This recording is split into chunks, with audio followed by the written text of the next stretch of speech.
Good morning. How are we feeling this morning? Awesome, awesome. So we are on the final day, which means that you've spent 2 days with us. You know, each time we talk about NRWC, one of the things that I like to share when persons ask me, what do you guys do? One statement that I often use to describe what we do is, we serve the people who serve the people, okay? We serve you. So this conference was designed to serve you. So I'm curious to hear your feedback. Over the past 2 days, have you felt served well? All right, come on.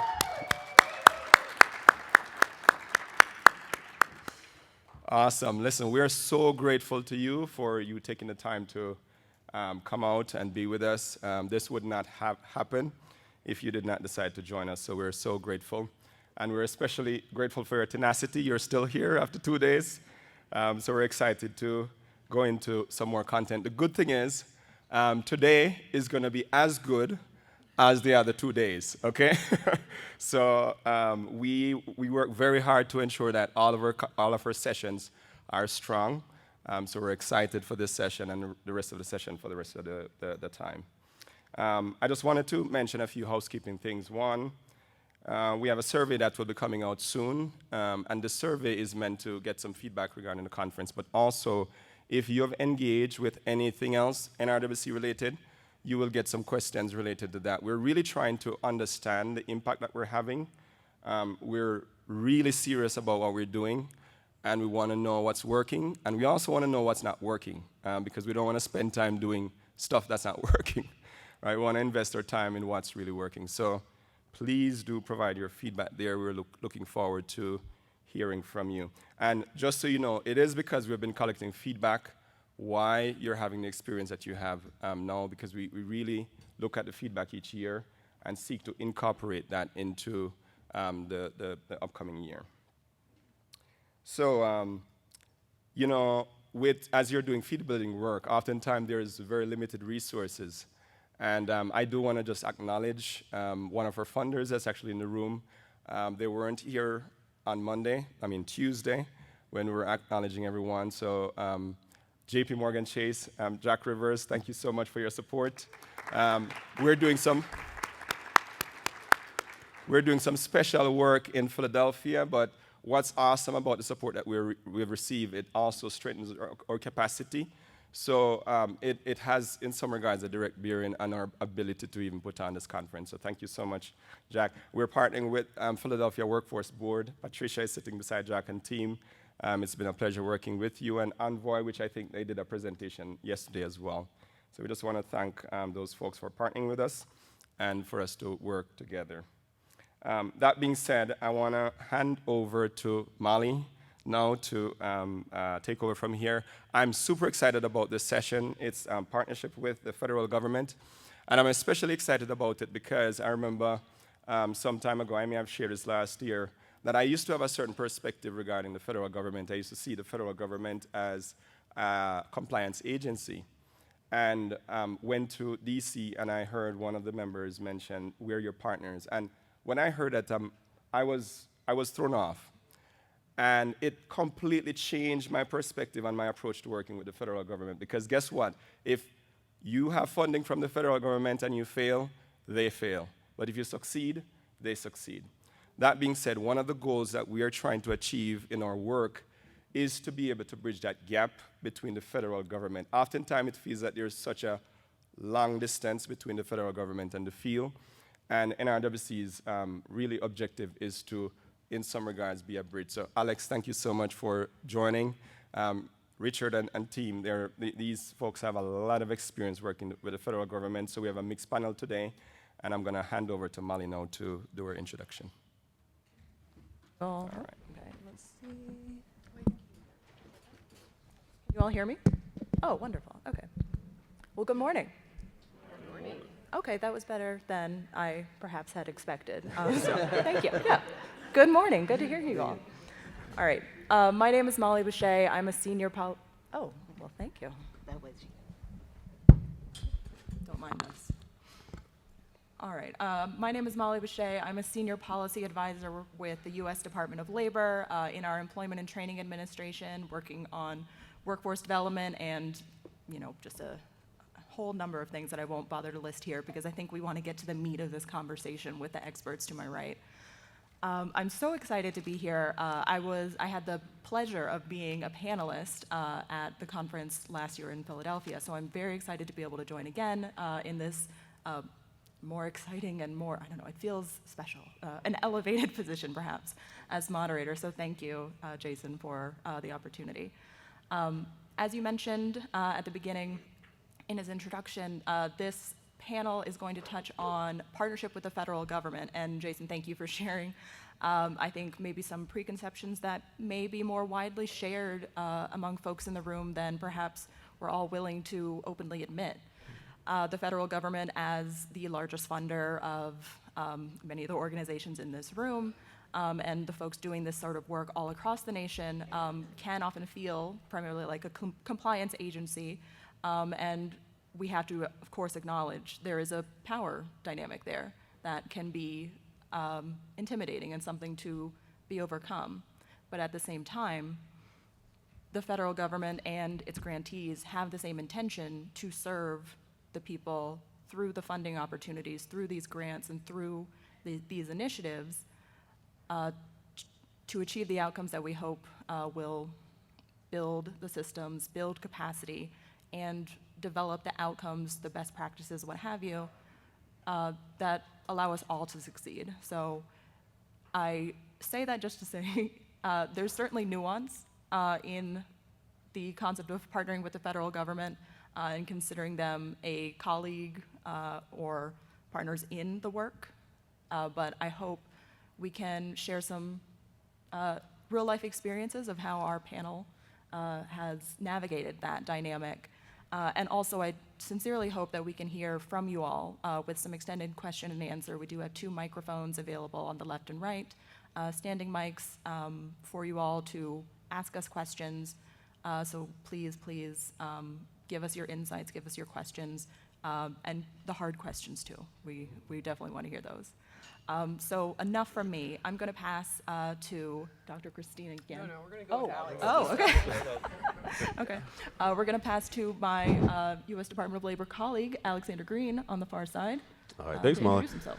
So I'm Alexander Green. I'm the unit chief for the Reentry Employment Opportunities Unit at the Department of Labor. I've been here for about 8 years. Before that, I used to go inside of jails and prisons and work with folks that were coming out within 180 days and who were already outside as well. And before, in the DC, Maryland area, and before that, I worked in Philadelphia for the Philadelphia Youth Network. And before that, long ago, I worked in Boston for the YO grants. I don't know how many folks go that far back, but the YO grants, many, many moons ago. So my unit oversees the Pathway Home grants. I know some folks in here have that grant. Also, the Growth Opportunities grants serving youth. I know some folks in here have a GO grant as well. And the PROUD grants, which it was an inaugural partnership with, more than I thought. The inaugural partnership we started with the Department of Justice at the behest of the White House and the Office of Management and Budget.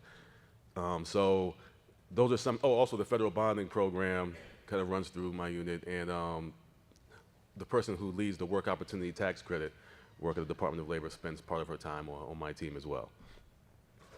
Pass it on to Richard. All right, thank you.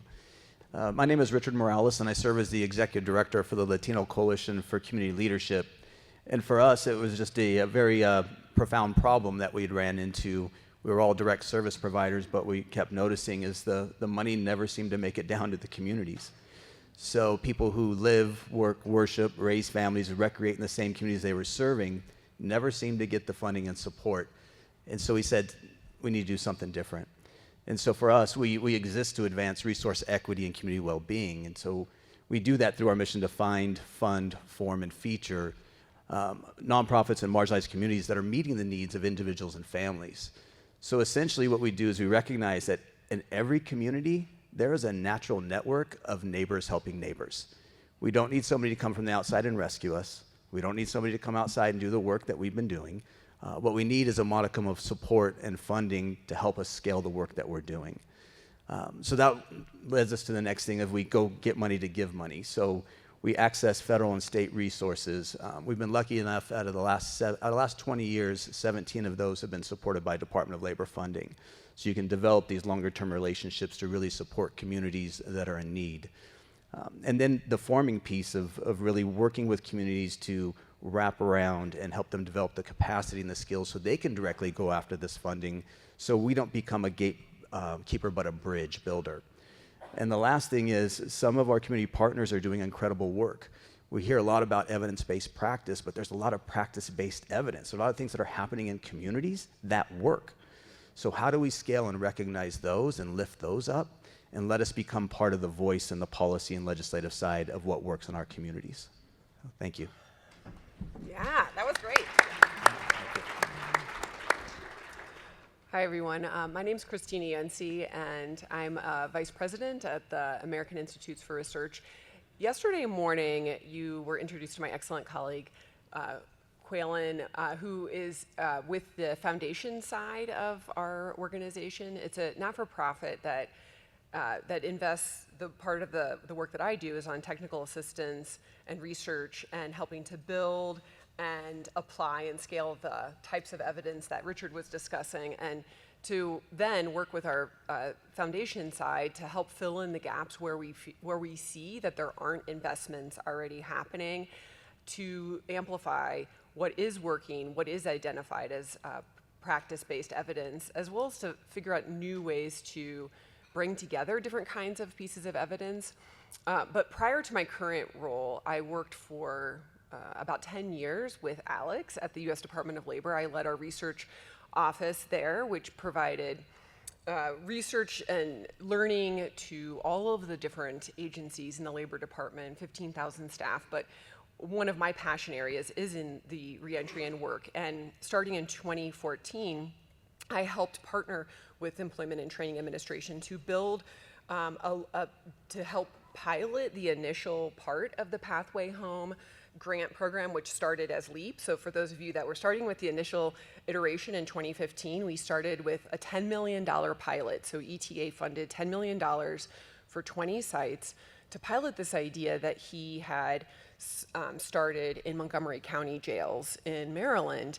And and I think this is part of the reason why I want to be up here, is to talk about the journey from identifying something that works into a multi-million-dollar nationwide grant investment. And part of that journey happens in partnership with people like me that lead research and evaluation offices, because when we start early to understand what are the goals, what's the ambition, what do you see as the gap that this type of innovation is filling, our role is to then help figure out how do we describe what's happening and then figure out what assumptions you're making at the national level that aren't actually effective. So like with the early iteration of the LEAP pilots, they had identified that they wanted to target individuals that were within 30 days of release, and they were going to get these customized support systems and then link them into American Job Centers in the community.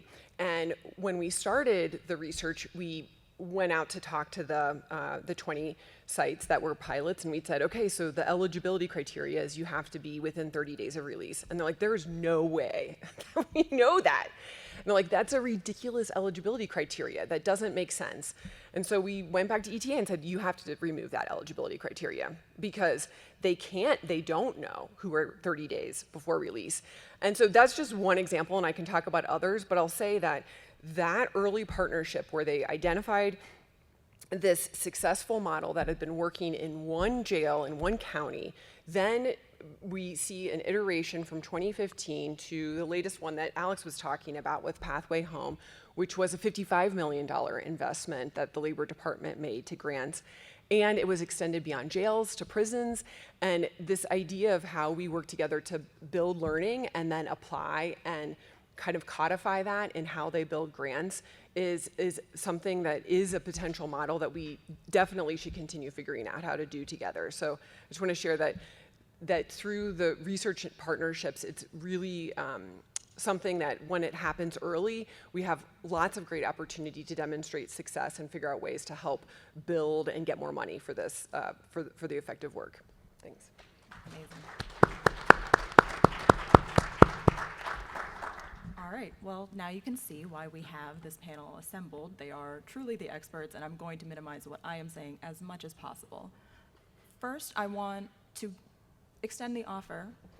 Is there anyone who wants to issue a question to the field early? Yeah. Yeah? Okay. We can start early because otherwise we can just start going through examples of where it's worked, but again, we'd really love to hear from you. A respectful but challenging question. Where are your colleagues at the Federal Bureau of Prisons, and why aren't they here? Or even the U.S. Marshals. And I think this affects a lot of us, but me and my colleague are from Washington, D.C., and we have very unique challenges because D.C. co-defenders are placed in Federal Bureau of Prison facilities, and the reentry journey is a hell of a lot harder when they are scattered all over the country and they are not federal detainees. They are in this system because they are DC co-defenders. So I would like to know more about what y'all are doing, especially Department of Labor, but to bring in the actual agencies that have these people housed. That is a fantastic question. Thank you so much. And thank you for bringing the hard question fast so we can have a really strong and deep conversation throughout, the 45 minutes we have. So thank you, genuinely. Who wants Starting to off jump with in? some fire. All right. No, but this is why we're here. So one of the things, when I mentioned the PROUD program, which was a beginning kind of pilot partnership, the reason why that program was initiated was because of the work that we were doing with Pathway Home, which focuses on state correctional facilities and local jails. And they wanted us to kind of bring the Department of Labor spirit of how we work with folks and train folks to Department of Justice and the Bureau of Prisons. So that was the precipice for why that initiative was started. Now, I'm going to be very careful with what I say, but it's always a challenge, because there's, WIOA regulations and that legislation and the things that we have to abide by and the flexibilities that we have. And then there's the First Step Act and the authorizations that DOJ and the Bureau of Prisons have to abide by, which are, different than ours, certain things that they can't allow and some of their challenges. So it's been a process, working with DOJ to try to get kinks worked out and get the program as effective and efficient as possible. But as far as them not being here, I don't really have much control over that. But for the future though, there are folks over there that love this work and have the same intentions that all of you have and all of us have. But there are certain, bureaucratic barriers that we all have to deal with, unfortunately. And we fight against that sometimes, or at least give information so that some of those things can change on the Hill, but you can only do but so much. But we do fight. I don't know if that answered your question at all, but. Well, I'd like to add some words to this too, because I was at the Labor Department when this initial agreement was mandated by the White House, is just to note that this is an opportunity to take this particular, because it's basically a partnership that the executive branch is forcing, where legislative action would require this to be a formalized relationship. And so that is, again, at the national level, one of the important levers is that as we see what obstacles are present here and how much they can push this relationship by just kind of forcing money over to the Labor Department, and then, but there's real turf wars around when is someone in custody, who gets to have access to them, and in order to open up that access for the Labor Department to be able to influence does require some signaling on what kinds of legislation would need to change in order for the U.S. Department of Labor to be able to get into those facilities. Because that is all, there are these jurisdictional boundaries basically, and so that one of the things that we would hope would come out of this work is identifying what are the specific obstacles in the current structure, so there can be some then signals and advocacy to make those changes too.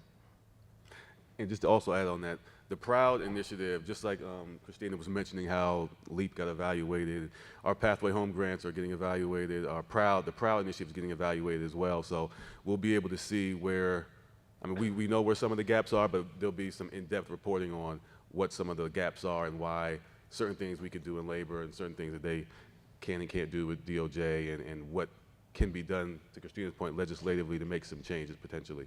But yeah, so they wanted us to mimic what we do with Pathway Home and state and local facilities into the federal facility. So that's the relationship there for PROUD at least. Yeah, wonderful. Thank you all. I see, Malia, are you walking over to ask us a question? Yeah. Yeah, Okay, I could have just bummed the stage, but want to be respectful. So thank you again, everybody, for coming through. I have a question for people who have received DOL grants, Pathway Home in particular.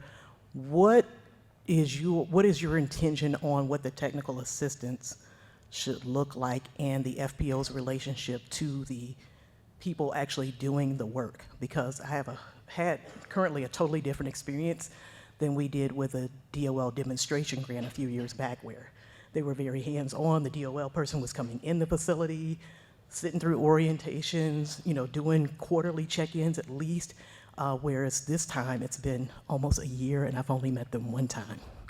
So just curious. Well, well, just like some of the reentry projects, those demonstration grants, I think that you might be referred to within 2016 to 2019. The Pathway Home, their demonstration grants as well, even though we're around cohort 5 now. I do know there's been a lot of hiring. I mean, we do have a lot of new FPOs. So there's been a lot of transition and changeover in the regions. But as far as technical assistance, the FPOs, they're charged with, giving technical assistance and compliance, whereas our technical assistance coaches, right now it's MSG, Manhattan Strategy. It used to be Coffee Consulting, but our technical assistance coaches, their task is to really go in and help you strategize on how to accomplish, the goals that you all put in your statements of work. And whereas FPOs, they can add on to that technical assistance on how to make sure you are compliant with the FOA and some of the regulations and rules. But they also provide technical assistance as well in certain ways. Now, as far as regional administration, I'll just say there's been some changeover, and but we'll take this back to DC and Appreciate that. Well, thank you for that. All right, I want to make sure that we can get, or did anyone else have anything to add there? Okay, before I jump in. Richard, I want to make sure that we hear from you, because I know you mentioned specifically of the last 20 years, 17 of those have been supported by Department of Labor funding. I think we've talked a little bit about what hasn't necessarily worked well or what could work better. Again, thank you for the questions. That's exactly what we need to sort of drive this conversation in a way that's going to be genuinely useful. But I'd like to hear about where it also has worked. So, Richard, if you could share a little bit about, just what are the strategies that you all maybe have employed about how to effectively partner with the U.S. Department of Labor or federal entities more broadly. And I also want to extend the question to the whole panel, but Richard, I'd really love to hear from you. Sure. So for us, it's been a pretty big boost in terms of, the multi-year funding. You need the stability of asking staff, am I gonna have a job next year, come June 30th, July 1? What's this gonna look like? Should I be job searching? All of those real life questions. We got bills, we gotta find ways to make it all work. So having that multiple years has been really ability to attract and retain staff, and that is a huge thing. That consistency, that expertise, that attachment to community, all of those things that really make a program have worked really well. But at first too, the initial engagement can be really intimidating and scary. I'll be honest. You get all this big package, all these rules, regulations, legal language, all of this stuff. Do I need to go back to law school? Do I need to go to law school to figure this stuff out? And the answer is no. The answer is you don't. I mean, a lot of it's pretty straightforward when you get down to it. But it's also a means of starting to build your organizational muscles in a lot of different areas that we hadn't thought of before. You know, actually looking at our work and are we doing what we think we're doing? Are we doing what we said we'd be doing? There's some fundamental questions that, you know, when you start the work, you think you're heading the right direction, but you may not be. So some of these things are in place to really bring that back to the point of, at the end of the day, are you serving people well? And what does that look like? What is that experience that they have? And are they better off after being and spending time with you than if they hadn't? So there's some really real questions there. But I also think, you know, accessing federal funding can be incredibly challenging. You have to have a grant writer, and you know they want history and all of these different things, and how do you create this charts and all of this stuff. So looking at what it takes to get ready is something that you definitely want to start leaning into if this is of interest, because it can be a lot, but there's a lot out there to tell you what that looks like. Look at some of the list of the community organizations that are currently receiving the funding. Pick them up and give them a call. Say, what's this like for you? How's this experience been? Request from the Department of Labor or other federal agencies copies of the winning proposals. You're probably doing a lot of the same things. It's just you don't have the language right now to put it onto paper to express it in a way, you know, where you can compete for the funding. So those have been helpful strategies for us to look at this. And then also to really lean into the monitoring and compliance part. It's never the fun part, and it certainly wasn't initially because it's very stressful. You know, got somebody coming in, are we doing this right? They're looking for something, they're gonna find something, just right there, they're gonna find something. But really starting to take it from a perspective, what can we learn from this so next time we're a little better off? And over the last 17 years, each time we've gotten progressively better. And so that has strengthened other parts, but it's also allowed us to attract other funding from other areas that said if you can be good stewards at this level, then you can be good stewards at a lot of others. Yeah. Amazing. Thank you. And to piggyback on that, one of the reasons why when the federal project officers go out and do compliance or monitoring visits is because we're paying taxes. We're all paying taxes, and we also have to make sure that taxpayer funds are being used adequately. We want to make sure the taxpayer funds are not being wasted and frivolously used. So when the regions go out and the FPOs go out and look at assessments or any of the number of things that they look at, they're trying to make sure taxpayer funds aren't being wasted, because that's a lot of money that goes out into the field, and we want to make sure it's getting to the right people and being utilized the right way. Now, when the national office usually comes out, we kind of, from somebody from my team, if we come out to visit one of your organizations, we kind of just want to see what's going on. We want to hear from you all, what's going on, anything we can bring back to DC. We want to find out, hear from your partners, hear from your staff, hear from your participants, what's going well, because at different times we get emergent requests from Congress to find out success stories here, because they may be someone may be traveling to this state and they want to visit an organization, and so whatever you all have going on and all the successes that you have, we kind of dig into that information so that you all can be highlighted as well, and we kind of find out some of those stories and some of that information from our site visits as well. I'll say too that the NRWC to me represents a real key part of progress in the field and the work, because when it comes to the large investments that the reentry program makes at DOL, they have a lot of control to set up these new grant programs, and the way that they're hearing about it is through basically an articulation of some kind of proven strategy, which again, like I mentioned before, in 2015 happened by one person who comes in and says, I have run this project, this is something that we need to pilot.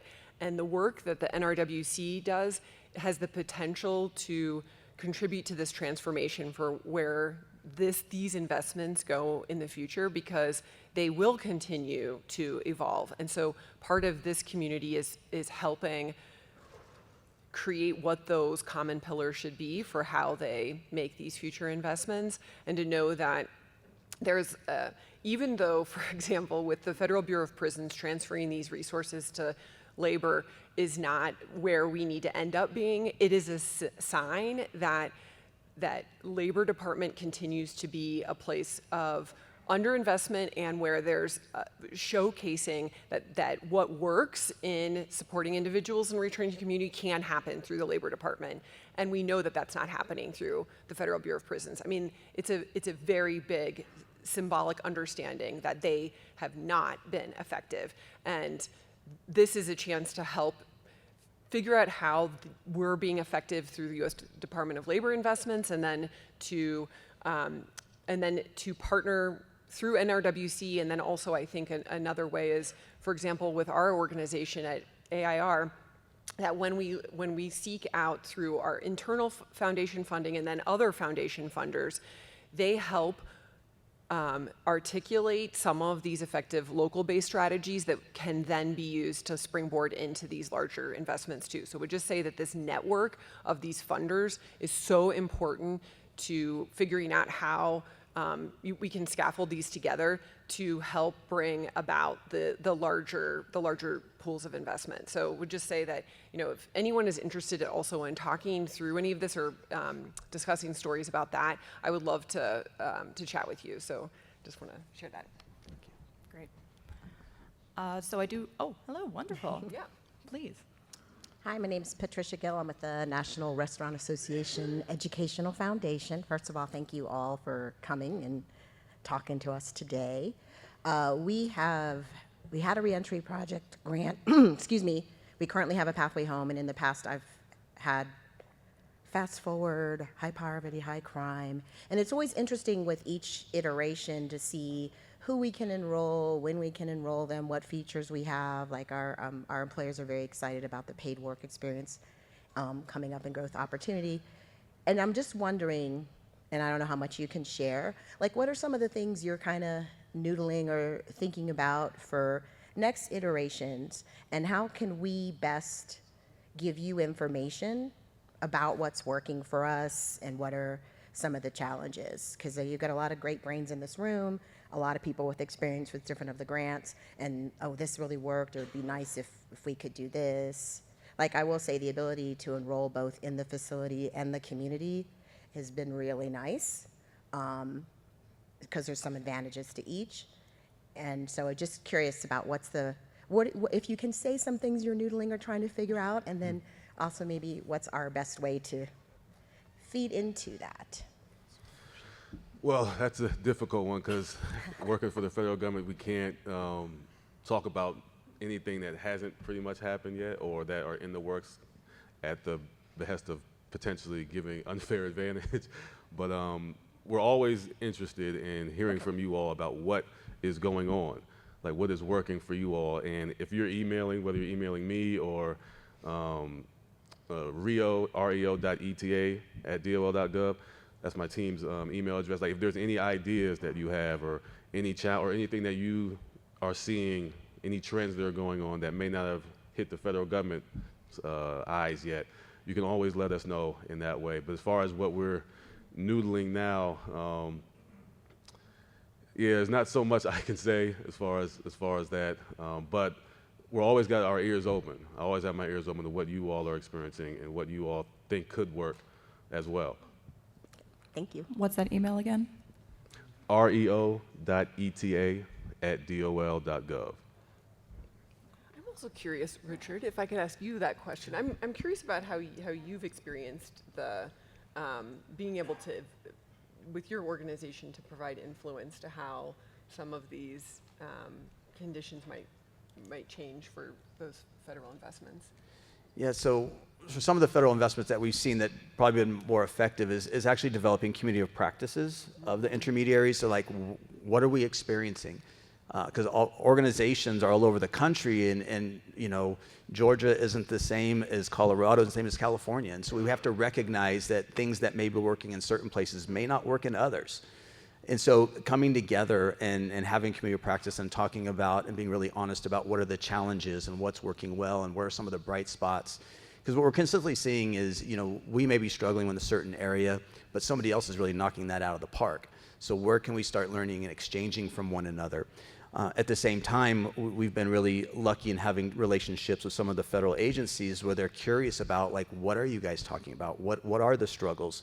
Where can we partners in addressing some of those things? And sometimes, you know, it's policy changes. Sometimes it's decision making, because there can be a lot of discretion in certain places. And sometimes we learn that it's just kind of the way it is.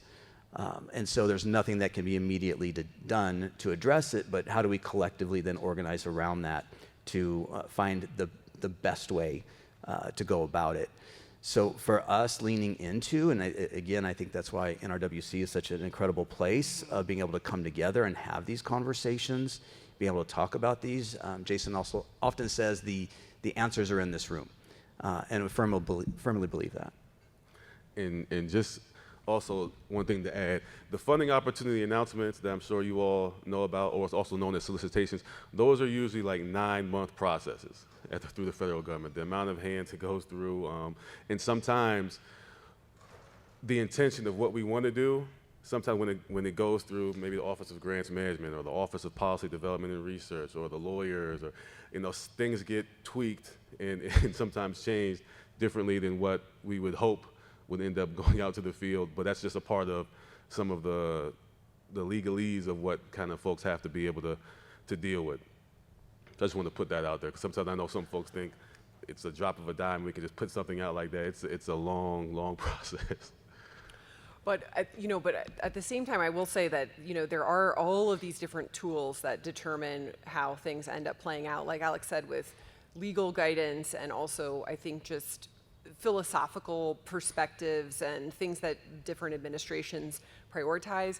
But something that is very consistent, though, is a way to assemble the kind of the overwhelming signaling of information. So that is through, if we have data and stories that, like, all of these things combined help signal to a direction, it is very powerful, and it persists through all of the lawyers.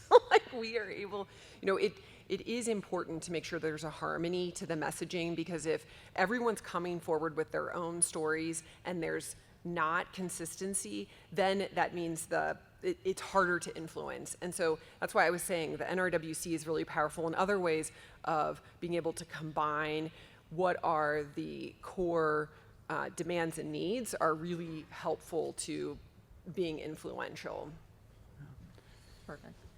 You summarized that better than I could have hoped to, so thank you very much. But that is exactly what I would really encourage you all to think about. Your individual voices have power, but multiple voices singing the same song or braided together are that much more powerful.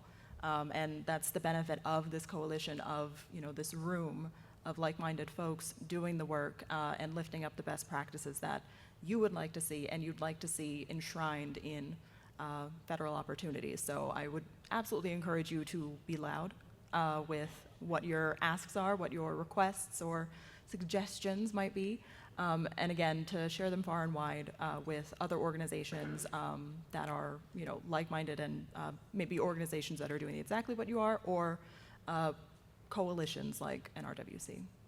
So that's how the word gets back to us. I'd like to share a few things. Oh, please, yeah. So I just wanted to share a few things for maybe some smaller organizations that are thinking about going after federal funding that, you know, I wish we had thought a little bit more about in the beginning. And one, being very intentional about not letting it change who you are as an organization, but at the same time recognizing it will change how you do some of the work that you do. And so what I mean by that is, you know, if you're working with a population that you're just caring about the human being in front of you, but all of a sudden you start have to asking, well, do you have this eligibility document and this eligibility document and this eligibility document? And all of a sudden you're telling them they're not eligible for this program. And it puts you in a weird position in the community, because it's like, oh, I showed up, they said they could do this, but you know what, I couldn't get help. That's a hard thing to be thinking about and telling a young person or any person. So you got to be thoughtful about, you know, what does this mean if we're going to go in this direction? It can also take a change or modify how you do some of your processes, like intake. You know, you may have questions that you ask based on your program and the services and what you're going to be doing, and all of a sudden you can have another 30 questions that you have to ask. And so sometimes you're wondering, like, how am I using this? Why am I asking this? They're asking you, why do you need that information? You're going, I don't know, it's on the paper. So really being intentional about looking at that, but then finding out, like, how should we be using some of that information? You know, what could that mean for us and how we look at our program design? And another area just to be thoughtful about, especially if, you know, you see the grants that are high poverty, high crime community, they're using that kind of language. They're talking about census tract data. So in some of the census tracts, you know, they don't go by a county boundary or a school boundary or certain neighborhoods.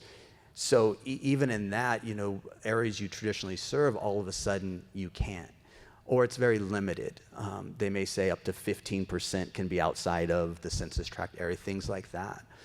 So just be really thoughtful, because it is heartbreaking to sit there and tell somebody that all of a sudden they're not eligible when their friends are, or their family members are, or those kinds of things.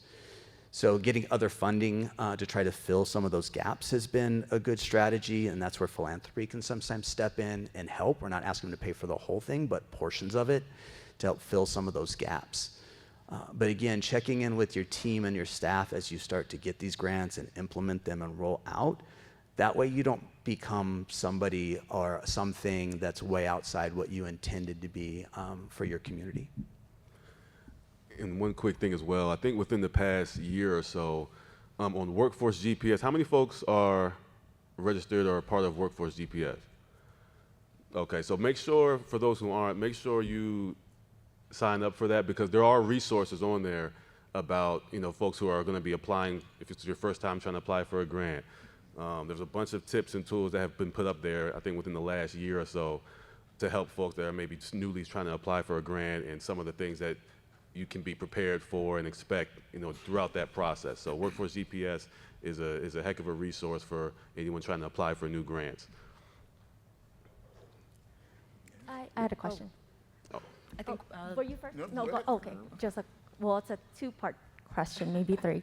Richard, I want to throw what you said back to the panelists, in, you know, trying to, you know, build partnerships. And sorry, it's really weird to hear the voice, my voice.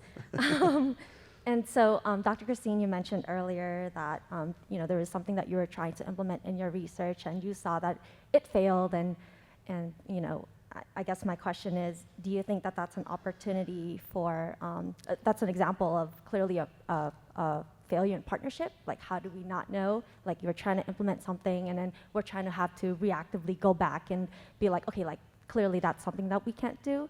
So, so I want to, two things. As part of the conversation of trying to center the human in the lived experience, can you talk more about the importance of taking a trauma informed approach in research, and then in terms of implementing it, how can you, outside of funding, because funding is obviously very important, but there's also opportunities to partner with, you know, CBOs and organizations who are doing the work, as Richard mentioned earlier, in trying to implement something that would actually work, and, you know, we're not having to proactively take back, you know, systems that we're trying to implement because we thought that in research that it was going to work. So I guess what I'm trying to say is, like, doing both at the same time versus taking the science at the forefront and then all of a sudden backtracking because we're now just remembering that there are humans in the numbers and in the research. Right. Well, thank you for that question. So I think it's always important to start with learning is a process of constant failure, but you want to frame it in a way that is sellable, which is why you say, you know, we're learning, we're iterating. You need to get protection to allow for things not to work, because your overall goal and your North Star is always the same. And that's something we often talk about, is how to create the space so that we're not having conversations like, this program fails, reentry fails, this doesn't work. It's more that we are appreciating that there needs to be these supports brought closer and closer to when people come out into community. Because what was happening is that the Labor Department, we were not able to find people effectively and bring them into services. So then it becomes, well, that was a failure. So then we now realize you need to get closer and closer into behind the walls.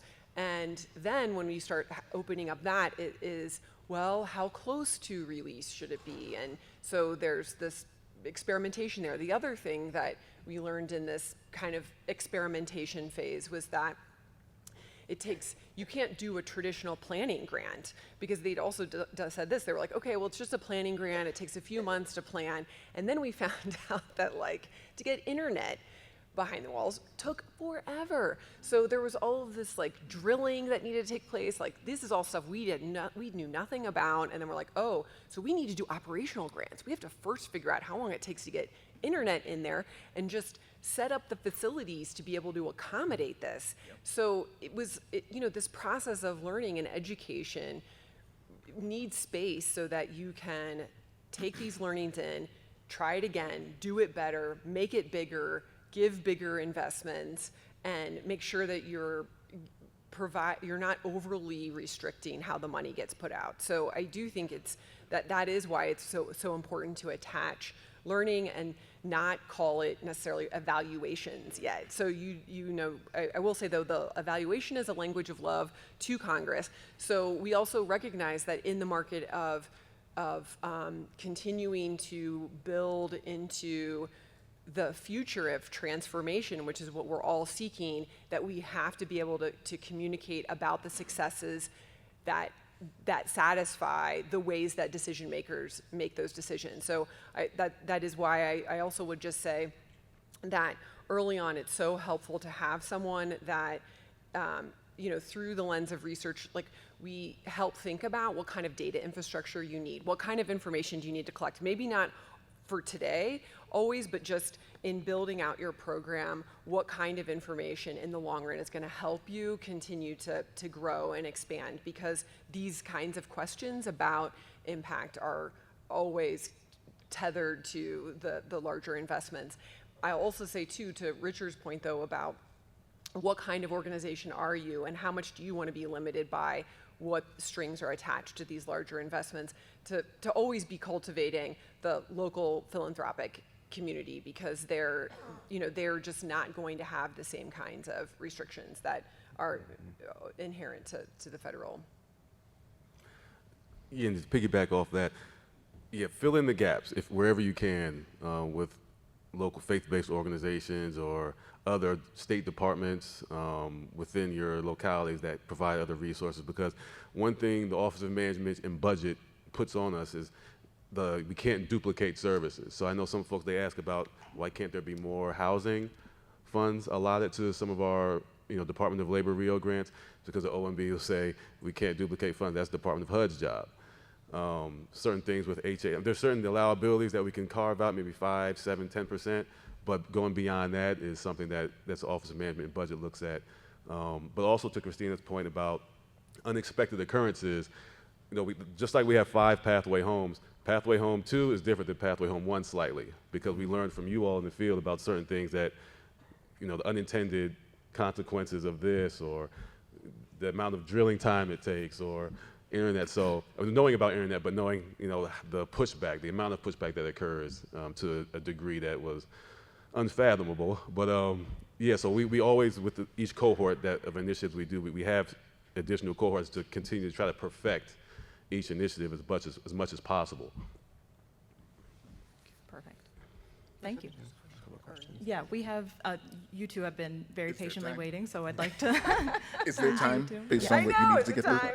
Okay. And then we have one more question here afterwards, so 3 total, I Great. think. So that opening comment that seemed to resonate with all of us reminded me that my default is to think about the federal government as a behemoth that communicates amongst themselves in real time, as though you have some massive staff meeting and just talk it out. And it's a default, but then I know that to not be true, right? So if we leave here, the folks in this room, feeling like we now have a friend, in one of these offices, and that friend is the Department of Labor, who truly wants to hear and use the information we have to help influence and get it into the hands of the Department of Justice that we feel so separated from. If that's the case, can we consider some sort of action step where perhaps you can through NRWC, kind of offer up what sort of information you need. You mentioned success stories for states and needing those on the drop of a dime. Perhaps we could collect success stories from every state, from all the folks in this room, and have them ready, right? Perhaps, and I'm asking if you think there's a mechanism, if it's even feasible, to work with NRWC as the convener, because they're convening all of us, right? They have all of our ears. We look at their emails, we answer them, we come to their conferences, right? So you have the strength, right, of them convening us. So if you say NRWC, we need X, Y, Z, soon there's gonna be a thing. Soon I'm gonna be in the room with somebody from the DOJ, right? And it would be great if I had X, Y, Z soon, right? And they convene us to give you the information you need. Do you think that would be a successful mechanism to help inch that needle forward? I'm gonna jump in and say absolutely. I think that's what Jason and NRWC was hoping to be able to do. The communication, I know, often communicating with folks. So I'm not gonna speak for Jason. Right. Is that a yes? All right, there you go. There's a yes.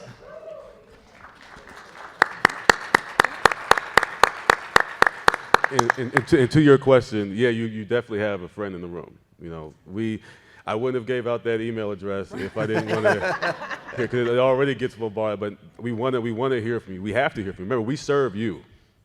We're not serving ourselves. We serve you all. Like Jason mentioned earlier, you have to. We don't win unless you all win. Your successes are our successes. So never forget that. Regardless of who you ever talk to, we serve you all. Thank you. Thank you. And I would just like to add that, you know, my function helps communicate that success. So, yeah. Can you hear me without moving this? I'm so short. Yes. Okay. Oh. Can you hear me now? Yes. Hi, I'm Mandy. I'm from the Tennessee Office of Reentry that's housed in the Department of Labor. Dr. Christine, did I hear you correctly in saying that you were part of the original LEAP pilot? Yes. The very Okay. planning meeting that we had I have in never 2014. been Yes. more excited than in this moment. So in the state of Tennessee, we are hoping to pilot LEAP in our local county jails, our Tennessee Department of Corrections, and tying it into our Proud Grant, so doing federally as well. And I would love to pick your brain because we have had so many hiccups already, and we are only in the planning stages, and it has been the hardest thing, and we haven't even got to the Proud spot. But is there any way that I could pick your brains sometime course. today? Because we want it to be a success, and it has been nothing but hiccup after hiccup. Yeah, definitely.